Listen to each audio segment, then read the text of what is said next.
Hello friend, कैसे हैं आप लोग। आशा नहीं, पूर्ण विश्वास है कि आप लोग स्वस्थ और मस्त में हैं दोस्तों। और पढ़ाई की बात करें तो दोस्तों बहुत ही ज़बरदस्त चल रहा है दोस्तों। तो आज हम आप लोग के लिए सोशल साइंस यानी सामाजिक विज्ञान का सब्जेक्टिव बहुत ही इम्पोर्टेंट क्वेश्चन क्लास 8 वालों के लिए लेके आया हूँ। क्लास 8 वालों के लिए तो दोस्तों मैंने बहुत सारे क्लास 8 के लिए ऑलरेडी वीडियो बना दिया हूँ, जिसका प्लेलिस्ट भी बना रखा हूँ। वहाँ से हमारे प्लेलिस्ट में जाकर देख सकते हैं, नहीं तो प्लेलिस्ट का लिंक डिस्क्रिप्शन में डाल दूंगा दोस्तों। वहाँ से क्लिक करके हमारे क्लास 8 का बहुत सारे वीडियो देख सकते हैं और बहुत इम्पोर्टेंट क्वेश्चन। तो दोस्तों इसी प्रकार हम इम्पोर्टेंट क्वेश्चन लेके आए हैं जो आपको एग्जाम के लिए बहुत ही हेल्पफुल होगा दोस्तों, और आप अच्छे अंक से सफल हो सकते हैं दोस्तों। देखिए, पहला क्वेश्चन हो गया, ब्रिटेन को दुनिया का कारखाना क्यों कहा गया। तो इसका सही उत्तर होगा 1850 के दशक में ब्रिटेन में लोहा इस्पात उद्योग पनपने के एक औद्योगिक राष्ट्र बन गया, जिसमें ब्रिटेन को दुनिया का कारखाना कहा जाने लगा। यदि आप चाहते हैं हम दूसरा आंसर लिखें तो आप दूसरा भी आंसर लिख सकते हैं। हालांकि यह बात नहीं है कि इसी पर जो भी आंसर लिखे इसी प्रकार का रिलेटेड आपको आंसर रहेगा। एक दो लाइन आप इसमें बढ़ा भी सकते हैं। तो बट क्वेश्चन को आप थोड़ा सा रट दीजिए, क्वेश्चन जो है इम्पोर्टेंट है और एग्जाम में आएगा ही। दूसरा नंबर है, वुड स्टील बेहतर को क्यों माना जाता है। यानी वुड स्टील बेहतर को क्यों माना जाता है।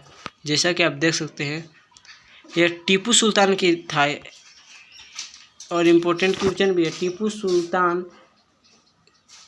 उनकी तलवार की धार इतनी सख्त और पैनी थी कि दुश्मन के लोहे को चीर सकती है। इस तलवार इतनी शक्ति थी कि इनकी तलवार में यह शक्ति थी कि और इनकी यह विशेषता कार्बन की अधिक मात्रा वाले स्टील के कारण पैदा, जो कि पूरे दक्षिण भारत में यह बनावट को बेहद होती थी। स्टील लोहे के सूक्ष्म के कारण जो पूरे दक्षिण में गड़े कार्बन कणों की पैदा होती थी। इन्हीं विशेषताओं से वुड स्टील बेहतर माना जाता है। तो आप इसका दूसरा आंसर भी लिख सकते हैं इसी प्रकार के रिलेटेड। अब देखिए अगला क्वेश्चन है, 1857 ईस्वी के विद्रोह के कोई दो परिणाम बताएं। एक दो जगह मिस्टेक हो गया टाइपिंग में, कोई बात नहीं। अब देखिए इसका उत्तर है 1857 ईस्वी के विद्रोह के दो परिणाम।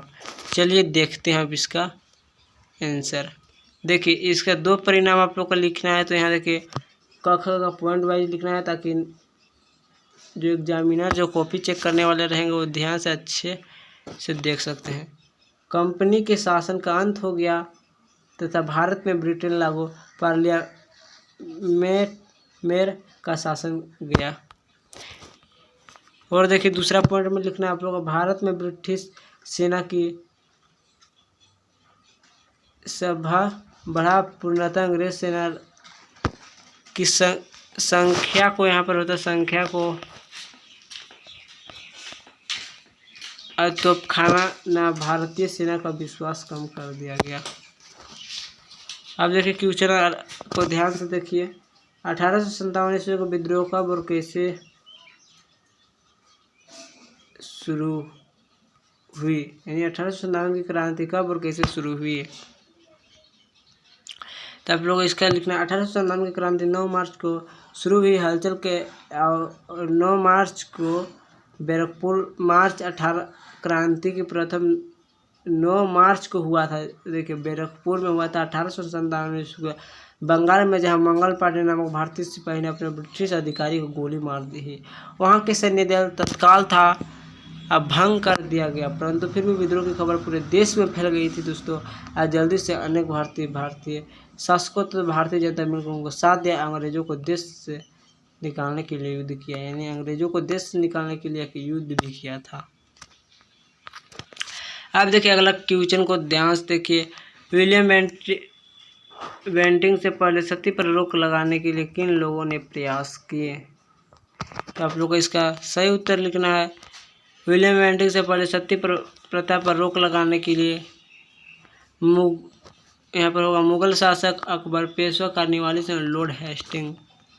अब देखिए अगला क्वेश्चन, 19वीं शताब्दी में लोग लड़कियों को स्कूल जाने से मना क्यों कर रहे थे? तो आपको इसका आंसर लिखना है। 19वीं शताब्दी में लोगों की आम धारणा यह बैठ गई थी, अगर लड़कियां स्कूल जाने लगेगी तो घरेलू कामकाज में ध्यान नहीं देगी और जाने के क्रम में सार्वजनिक स्थलों से गुजरना पड़ता है। धारणा थी कि आने जाने से लोगों की लड़कियां बिगड़ जाएगी। वैसे माता पिता इनके विचार संकीर्ण थे कि घर में ही रहे और स्कूलों में पढ़ाने और लड़कियों को पढ़ाने की व्यवस्था की। अब देखिए यहाँ पर अगला क्वेश्चन है, पेरियार किसके आलोचक थे? तो इसका सही उत्तर लिखना है, पेरियार हिंदू वेद पुराणों के आलोचक थे, खासकर मनु द्वारा रचित संहिता, भगवद और रामायण के कटु आलोचक थे। अब देखिए अगला क्वेश्चन है आप लोग का इम्पोर्टेंट क्वेश्चन है, जो कि कृषि से आप क्या समझते हैं? तो इसका लिखना है आंसर, विभिन्न प्रकार की फसलें जैसे चावल, गन्ना आदि भूमि पर उगाने की क्रिया को कृषि कहा जाता है। जैसे पालन, मुर्गी पालन हो गया आपका, मत्स्य पालन भी कृषि के अंतर्गत आते हैं। अब देखिए अगला क्वेश्चन है, आर्थिक क्रिया किसे कहते हैं? तो इसका सही उत्तर लिखा है, मनुष्य के जिन क्रियाएं से आय बढ़ती है और आर्थिक उन्नति होती है उसे आर्थिक क्रिया कहते हैं।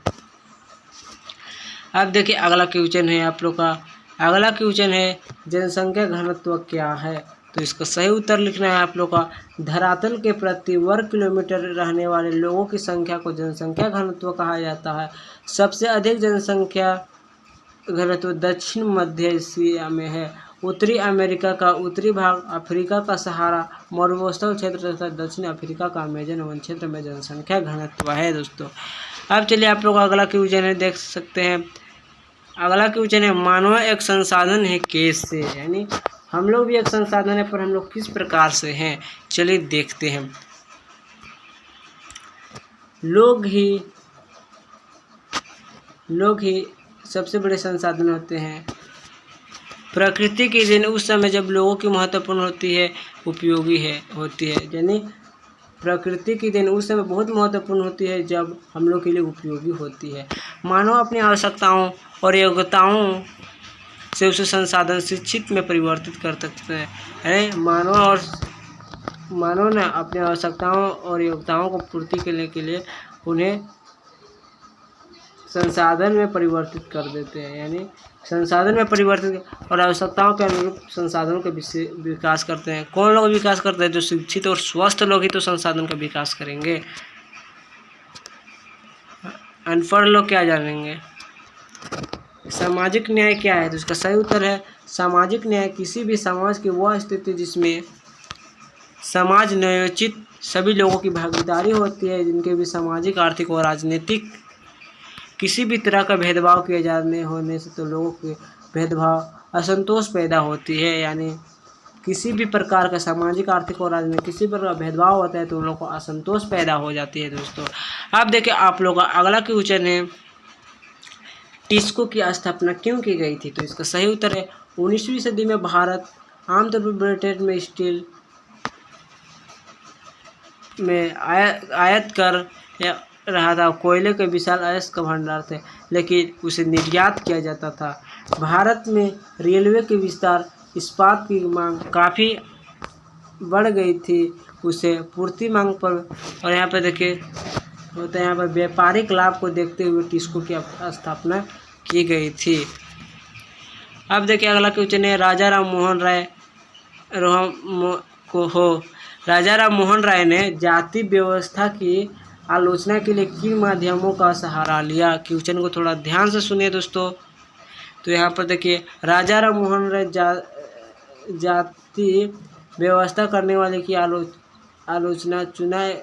देखिए, एक पुराने बौद्ध ग्रंथ का अनुवाद किया और प्रार्थना समाज में सभी जातियों की आध्यात्मिकता समानता का बल दिया। अब यह संगठन भक्ति परंपरा का समर्थक था।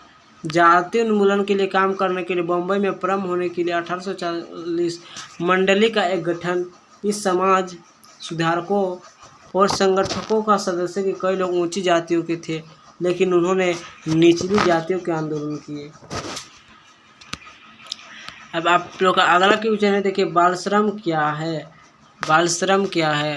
देखिए बाल श्रम केवल सीमित घटना अनुसार है, भारत तक ही नहीं, वैश्विक भारतीय संविधान के किसी उद्योग, कल कारखाने या किसी कंपनी में मानसिक या शारीरिक श्रम वाले 5 से 14 वर्ष के बाल श्रम कहा जाते हैं। जो भी 5 से 14 वर्ष के काम करते हैं किसी भी कल कारखाने, कुछ भी कारखाने में, तो उन्हें लिए शिकायत भी हो सकते हैं। अब देखिए आप लोग का अगला है क्वेश्चन, सती कौन कहलाती है, यानी सती कौन कहलाती है। तो देखिए इसका आंसर हो जाएगा आप लोग का, वह विधवा जो अपने पति को मरने के बाद स्वयं को उसकी जलती चिता पर जला दिया जाता था, उसे ही सती कहलाती है। अब अगला क्वेश्चन है आप लोग का, स्पिनिंग जेनी क्या है और इसका आविष्कार किसने किया। तो इसका सही उत्तर है, स्पिनिंग जेनी एक ऐसी सूत काटने वाली मशीन थी जिसमें एक कामगार के साथ यानी कई तकलिया काम करता है। उसका आविष्कार 1764 ईस्वी में जॉन ने किया था। अब आप लोग का अगला क्वेश्चन है, नाना साहेब कौन थे। तो इसका सही उत्तर है, नाना साहेब पेशवा बाजीराव के द्वितीय के दत्तक पुत्र थे। अब देखिए आप लोग का लास्ट क्वेश्चन जो कि है, स्वतंत्र भारत में पहली जनगणना कब शुरू हुई थी। तो इसका सही उत्तर है 1951 ईस्वी में दोस्तों। चलिए दोस्तों, मैंने बहुत इसी प्रकार के इम्पोर्टेंट क्वेश्चन लेते आऊँगा, तब तक के लिए बाय बाय दोस्तों। अब मिलेंगे अगले वीडियो में।